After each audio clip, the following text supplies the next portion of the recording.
Hello दोस्तों, welcome to my channel journey to imagination. मैं आज आप लोग के साथ force marriage with brother in law का पार्ट 9 एक्सप्लेन करने वाली हूँ। तो अभी वीडियो को एक्सप्लेन करना स्टार्ट करते हैं। मॉर्निंग में ते उठता है तो देखता है कि कुक रूम में नहीं है। ते कुक को चीख चीख के बुलाता है तो कुक बाथरूम पहन के बाहर आता है और कहता है, क्या हुआ हस्बैंड? कुक के बालों से बहता पानी कुक के चेस्ट पे गिर रही होती है और बाथरूम बहुत ही ज़्यादा शॉर्ट था, इसीलिए कुक की मिल्की वाइट लेग्स भी पूरी तरीके से विजिबल हो रही थे, जिसे देख कुक मेस्मराइज्ड होकर बस कुक को ही देखे जा रहा था। फिर कुक धीरे से ते के पास आता है एंड खुद को बेंड कर कर उसके फेस के पास जाके उसे पूछता है, क्या हुआ हस्बैंड? ते फिर भी कुछ जवाब नहीं देता है और मेस्मराइज्ड होकर कुक की ब्यूटी को एडमायर करने लगता है। फिर कुक अपने फिंगर्स से ते के बालों में फिंगर्स रोल करके कहता है, क्या हुआ हनी?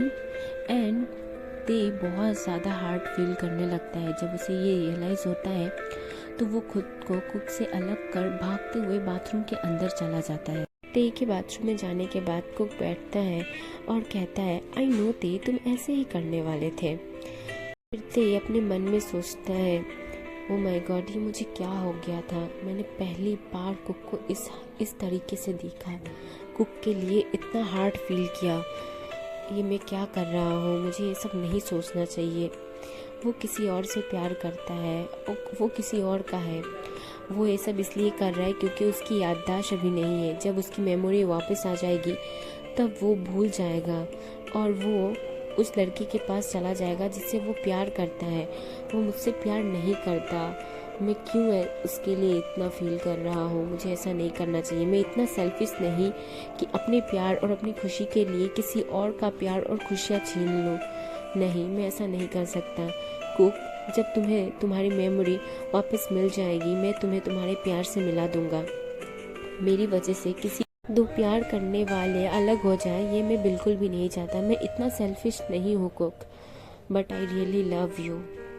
इतना सोचकर ते बाथरूम में शावर लेकर ऑफिस के लिए रेडी होने लगता है। अदर साइड कुक अपने मन में यही सोच रहा था, आई नो ते, तुम मुझसे प्यार करते हो, तुम मुझसे बहुत ज़्यादा प्यार करते हो, बट तुम इस चीज़ को एक्सेप्ट नहीं कर रहे बिकॉज उस मिसअंडरस्टैंडिंग की वजह से। मैं उन सब मिसअंडरस्टैंडिंग को क्लियर कर दूंगा, मैं सब कुछ ठीक कर दूंगा ते, एंड फिर मैं और तुम एक साथ अच्छे से खुशी खुशी रह सकते हैं। इतना कहने के बाद कुक कहता है, इसलिए मैंने ये ड्रामा स्टार्ट किया था, अब उसे ख़त्म करने का वक्त आ गया है। जो चीज़ मुझे जाननी थी मैंने वो जान लिया, एंड आई एम सॉरी ते कि मैंने तुम्हें धोखा दिया, बट ये ज़रूरी था। कभी कभी अगर हम कोई झूठ बोलते हैं और वो अच्छे के लिए होता है तो वो झूठ भी सच के बराबर होता है। इसीलिए मैंने तुमसे झूठ बोला। अब ये ड्रामा ख़त्म करने का वक्त आ गया है। अब मैं सब कुछ सच बताऊंगा और सब मिसअंडरस्टैंडिंग क्लियर करूंगा और उसके बाद हम दोनों as a married couple and a happy couple की तरह रहेंगे। I know you love me and I love you very much. कह के वो अपने बॉडी पर लोशन अप्लाई करना शुरू करता है। कुक ने बहुत शॉर्ट ड्रेस पहनी थी और बहुत ज़्यादा रिवेलिंग भी। उसने शॉर्ट्स पहना था एंड एक रिवेलिंग शर्ट, जिससे कुक की बॉडी बहुत ज़्यादा विजिबल हो रही थी। जब ते रेडी होकर बेडरूम में आता है तो देखता है कि कुक बहुत ज़्यादा रिवेलिंग ड्रेस पहनी है, जिसे देख ते को अच्छा नहीं लगता क्योंकि वो नहीं चाहता कि उसके अलावा कोई भी कुक को ऐसे देखे। तो ते कुक के पास आकर कहता है, बनी, तुमने ऐसी ड्रेसेस क्यों पहनी है? आपको पता है ना, मुझे बिल्कुल भी अच्छा नहीं लगता है जब आप शॉर्ट्स और रिवेलिंग ड्रेसेस पहनते हो। तो कुक कहता है, हस्बैंड, टीवी में तो ऐसे ही पहनते हैं, ड्रामा में, मूवीज़ में, सब में ऐसे कपड़े पहनते हैं, तो मैंने पहना। तो ते कहता है, बनी बेबी, ड्रामा और रियलिटी दोनों अलग अलग चीज़ें होती हैं। हम जैसे मूवी और ड्रामा में देखते हैं वो रियल लाइफ नहीं होती है। समझने की कोशिश करो, ओके बेबी? मैं आपके लिए जो कपड़े ला के दूंगा आप वही पहनना, ओके? एंड उसके बाद ते कुक के लिए कपड़े लाने चला जाता है। कुक के रेडी होने के बाद ते और कुक ब्रेकफास्ट के लिए नीचे आते हैं। ते को इम्पोर्टेंट मीटिंग था ऑफिस में, इसीलिए वो जल्दी से ब्रेकफास्ट करके चला जाता है। लगता है तो कुक ते का हाथ पकड़ के कहता है, हस्बैंड क्या आप आज जल्दी वापस आ सकते हो घर, क्योंकि मुझे बहुत इम्पोर्टेंट काम है आपसे। ते कहता है ओके बेबी, एंड उसके बाद वो चला जाता है। फिर ते के जाने के बाद कुक डाइनिंग टेबल के पास आता है और कहता है मॉम डैड ह्यूंग, मुझे आप लोग से बहुत इम्पोर्टेंट बात करनी है। तो सभी लोग कहते हैं हाँ बोलो बेटा। फिर वो लोग बोलते एक सेकंड, आपको याद आ गया है हम लोग कौन है? तो कहता है हाँ ह्यूंग, मुझे बिल्कुल याद आ गया है, और इनफैक्ट मैं तो कुछ भूला ही नहीं था, मेरी मेमोरी गई ही नहीं थी और मुझे सब कुछ याद है। तो जिन और आर्यन कहते हैं क्या? बट बेबी तुम्हारा तो उस दिन एक्सीडेंट के बाद मेमोरी लॉस हो गया था ना, डॉक्टर ने भी तो यही कहा था। तो कुक कहता है मॉम डैड एक्चुअली ये सब एक प्लान का हिस्सा था। जैसा कि मॉम आप सबको पता ही है कि ते मुझसे डिवोर्स लेना चाहता था, लेकिन किस वजह से लेना चाहता था ये सब कुछ नहीं पता था, और वो ये सब क्यों कर रहा था ये भी नहीं पता था। मैं इन सब चीज़ों को संभाल नहीं पा रहा था और मुझे बिल्कुल भी आइडिया नहीं था, और वो एक्सीडेंट सच में एक एक्सीडेंट था, बट मुझे इतनी भी ज़्यादा चोट नहीं लगी थी। तो मैंने उस एक्सीडेंट को एज अ प्लान अप्लाई किया, और लकीली मैं उस प्लान में कामयाब भी हो गई हूँ। जैसे कि आप लोग को पता है कि ती मुझसे डिवोर्स लेना चाहता है, लेकिन इसकी वजह एक मिसअंडरस्टैंडिंग है। यानी कि जब से युनजुन की शादी हुई थी वो उसको घर वाले एक्सेप्ट नहीं किए थे, जिस वजह से वो छुप छुप के कभी कभी मुझसे मिलने आता था और मुझसे बातें करता था, और ते को लगा कि उसे लगा कि मैं उस युनजुन से प्यार करता हूँ और उससे प्यार नहीं करता, इसीलिए वो हम दोनों को प्यार को तोड़ना नहीं चाहता था, जिस वजह से वो मुझसे डिवोर्स लेना चाहता था। और ये बिल्कुल भी अच्छा नहीं था हम दोनों के रिलेशन के लिए। आपको पता है युनजुन मेरा भाई है जिससे ते की शादी होने वाली थी, बट वो किसी और से प्यार करता था, जिस वजह से वो इस शादी को छोड़ के चला गया। एंड मॉम डैड आप लोग को पता है इसी वजह से ते मुझसे डिवोर्स लेना चाहता था, और ये सब बात वो मुझे कहता भी नहीं है। आपको पता है उसको लगा कि शायद मैं उसे एक्सेप्ट नहीं करूँगा, इस शादी को एक्सेप्ट नहीं करूँगा, यही सब प्रॉब्लम। मैं अब उस प्रॉब्लम को सॉल्व करना चाहता हूँ। मैं चाहता हूँ कि सब प्रॉब्लम सॉल्व हो जाए और हम दोनों एक अच्छे कपल की तरह रहें। ये सुन सब लोग खुश होते हैं। तभी जेहोब कहता है आई थिंक मॉम डैड इन दोनों को क्रिसमस गिफ्ट देना चाहिए। जिन कहती है कैसी गिफ्ट? तो हमें इन दोनों को थोड़ा प्राइवेट टाइम देना चाहिए, जिससे वो लोग अपने प्रॉब्लम्स को सॉल्व कर पाए और एक दूसरे के साथ एक अच्छा टाइम बिता पाए। मॉम डैड मैं चाहता हूँ कि आप दोनों भी मेरे साथ ट्रिप पे चलिए। जैसा कि आपको पता है मॉम, आयु बहुत दिनों से कहीं घूमने नहीं गई थी, तो वो मुझे बहुत फोर्स कर रही थी, तो मैंने सोचा क्यों नहीं उसे क्रिसमस पे कहीं घुमा ले आए, तो आप दोनों भी हमारे साथ चलिए। तो आर्यन कहता है नहीं तुम दोनों अपना एंजॉय करो क्रिसमस, हम लोग कहीं और जाएंगे घूमने के लिए। मुझे बहुत दिन से विलेज जाने का मन था, इसीलिए मैं और तुम्हारी मॉम विलेज के लिए जाएंगे आज ही, ठीक है।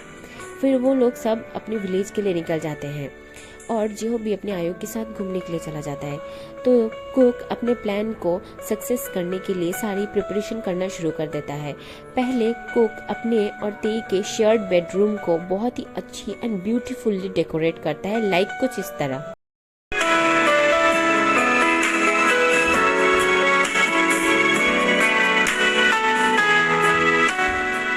ये सब के बाद वो युनजुन और सोबिन को अपने घर बुलाता है और युनजुन को सारी बातें बता देता है। युनजुन भी उसके हेल्प के लिए उसके घर आ जाता है। कुछ देर बाद ते भी घर आता है। युनजुन और सोबिन को कुक के साथ बैठा देख ते को बहुत ज़्यादा बुरा लगता है, बट वो कुछ कहता भी नहीं, और वो कुक के पास आके कहता है क्या बात है? तो युनजुन कहता है hello my name is Yunjun and he is my husband Sobin. And उसके बाद कुक कहता है ते आपको पता है ये कौन है? ये वही लड़का है जिससे आपकी शादी होने वाली थी, बट वही नहीं, और ये मेरा भाई युनजुन है। एंड फिर ते कहता है एक सेकेंड, तुम्हें ये सब कैसे याद? मुझे ये सब इसीलिए याद है क्योंकि मेरी मेमोरी लॉस नहीं हुई थी। तुम मुझे डिवोर्स देना चाहते थे और मुझे जानना था कि क्यों। तुम मुझे वजह नहीं बता रहे थे, जिस वजह से मैंने अपने एक्सीडेंट को एज अ प्लान एग्जीक्यूट करके इसका पता लगाने का सोचा, एंड लकीली मैं इसके लिए सक्सेस भी हो गई। एंड अब मुझे पता चल गया कि तुम क्यों मुझसे डिवोर्स लेना चाहते थे, जो कि बहुत ही ज़्यादा खराब है, बहुत ज़्यादा खराब रीज़न है डिवोर्स के लिए। वो मेरा भाई है, मेरा अपना भाई है, वो मेरा बॉयफ्रेंड नहीं है। तभी युनजुन कहता है आई थिंक कुक हमें अब चलना चाहिए, तुम लोग अपने प्रॉब्लम्स को सॉल्व कर लो, वही हमारे लिए अच्छा है। एंड सॉरी तेओंग, मैं उस दिन शादी से भाग गई थी क्योंकि मैं अपने प्यार को नहीं छोड़ सकती थी। मैं सोबिन से बहुत ज़्यादा प्यार करता हूँ, इसीलिए मैंने ऐसा किया। I am sorry. एंड उसके बाद सोबिन और यूनजुन दोनों वहाँ से चले जाते हैं। यूनजुन और सोबिन के जाने के बाद ते कुक के पास आकर कहता है, तुमने मुझे इतने दिन से धोखे में रखा। आइडिया भी है कि मैं किस तरीके से टेंशन और प्रॉब्लम में था तुम्हारे साथ ऐसा होने के बाद, पर तुम्हें ये सब मजाक लग रहा था। तो कुक अपना पॉइंट ऑफ व्यू रखते हुए कहता है, तो तुम्हें क्या मजाक लगता है ये शादी? तुम जो मुझे डिवोर्स देना चाहते थे, मैं तुमसे कितना प्यार करता हूँ, तुम्हें आइडिया भी है, बट नहीं, तुम मेरी बिल्कुल भी नहीं सुनते। तुम हमेशा मेरे साथ कोल्ड बन के रहते हो और ना ही तुम मुझसे ढंग से बात करते थे। तो मैं अकेले ही सब प्रॉब्लम को कैसे सॉल्व कर पाता, इसीलिए मैंने ये सब किया। मैं अभी तक अपनी शादी, अपने प्यार को बचाने के लिए लड़ रहा हूँ और तुम मुझे कह रहे हो कि मैंने तुम्हें धोखा दिया। क्या मैंने सच में तुम्हें धोखा दिया है? अगर कोई झूठ अच्छे के लिए बोला जाता है तो वो 100 सच के समान होता है, इतना तो पता ही है ना। और हाँ, मैं सच में तुमसे बहुत ज़्यादा प्यार करता हूँ ते। मैं इस शादी को बचाने के लिए हर कीमत के लिए तैयार हूँ। समझ में आया? अगर तुम्हें लगता है कि अब भी मैंने तुम्हें धोखा दिया है और मैंने तुम्हें चीट, तो ले लो डिवोर्स मुझसे और खुश रहो अपनी लाइफ में और जो मन चाहे वो करना, मुझे कुछ कहना मत। इतना कहने के बाद कुक रोने लगता है। तो ती जल्दी से कुक को हक करके कहता है, you stupid, I also love you, I really love you. But cook, mom dad कहाँ है? क्या उन्हें ये सब पता है? तो कुक कहता है, हाँ, मैंने उन्हें सब बता दिया है और मॉम डैड विलेज गए हैं और ह्यूंग कुछ दिनों के लिए बाहर। इतना सुनते ही कुक के लिप्स पे किस करना स्टार्ट करता है। तो कुक कहता है, ये क्या कर रहे हो? तो ते कहता है, ये तुम्हारा पनिशमेंट है मुझे इतने दिन धोखे में रखने के लिए। एंड फिर ते उसको एग्रेसिवली किस करना स्टार्ट करता है। एंड उसके बाद आप खुद ही देखिए। काली घटा भर से हम यार भीग जाएं इस चाहत की बारिश में। मेरी खुली लटों को सुलझाए तो अपनी उंगलियों से, मैं तो हूँ इसी ख्वाहिश में। सर्दी की रातों में हम सोए रहे एक चादर में, हम दोनों तन्हा हो ना कोई भी रहे इस घर में। जरा जरा बहकता है महकता है आज तो मेरा तन बदन। मैं प्यासी हूँ, मुझे भर ले अपनी बाहों में। मेरी कसम तुझको सनम, दूर कहीं आजा, ये दूरी कहती है पास मेरे आजा रे।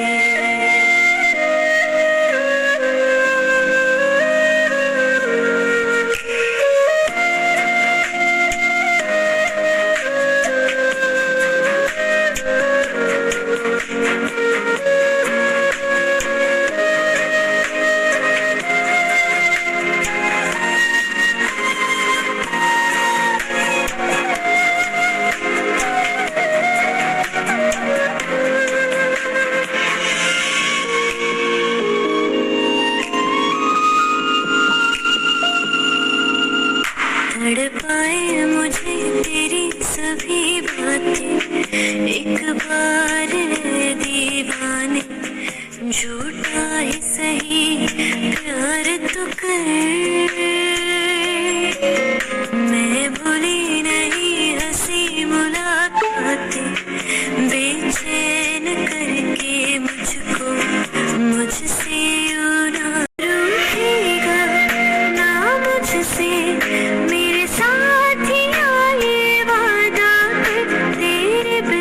Thank you so much for watching army. अगर आप लोग को ये वीडियो अच्छा लगा तो आप लोग प्लीज़ लाइक करना और मेरे चैनल को सब्सक्राइब करना मत भूलना। और हाँ, कमेंट करना बिल्कुल भी मत भूलना, ठीक है? Take care of yourself. Bye bye सारंगे।